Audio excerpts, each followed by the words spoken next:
പുതിയ ആദത്തിന്റെ ഭൗമിക പറുദീസയാണ് പരിശുദ്ധ മറിയമെന്ന് വിശുദ്ധാത്മാക്കളോട് ചേർന്ന് ഞാനും പറയുന്നു. ഗ്രഹിക്കാനാവാത്ത അത്ഭുതങ്ങൾ അവളിൽ ചെയ്യുന്നതിനു വേണ്ടിയാണ് പരിശുദ്ധാത്മാവിന്റെ ആവാസം വഴി അവിടുന്ന് അവിടെ മാംസം ധരിച്ചത്. അവൾ സർവശക്തന്റെ വിശിഷ്ടവും ദിവ്യവുമായ ലോകമത്രേ.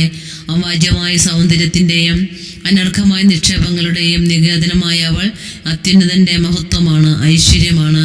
അവളുടെ ഉദരത്തിലത്രേ അവിടുന്ന് തൻ്റെ വക്ഷസ്സിലിരിക്കുന്ന ഏകജാതനെ ഒളിപ്പിച്ചത്. അവനിലാണ് ഏറ്റവും വിശിഷ്ടവും വിലയുറ്റതുമായതൊക്കെയും ഉള്ളത്. ഓ, എത്രയും മഹനീയവും നിഗൂഢവുമായ കാര്യങ്ങളാണ് സർവവല്ലഭനായ ദൈവം ഈ അത്ഭുത സൃഷ്ടിയിൽ നിർവഹിച്ചത്.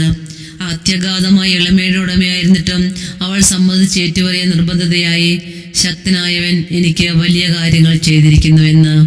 ഇവ ഗ്രഹിക്കുവാൻ ലോകത്തിന് അസാധ്യമത്രേ. കാരണം ഇത്ര ഉന്നതമായ ജ്ഞാനത്തിന് ലോകം തീർത്തും അശക്തവും അയോഗ്യവുമാണ്.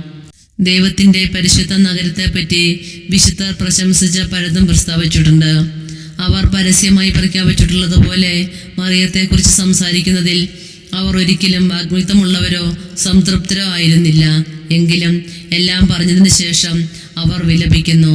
അവളുടെ യോഗ്യതകളുടെ ഔന്നത്യം ദൈവിക സിംഹാസനം വരെ എത്തിയെങ്കിലും പൂർണ്ണമായി നിരീക്ഷിക്കാനാവാത്തതാണ്.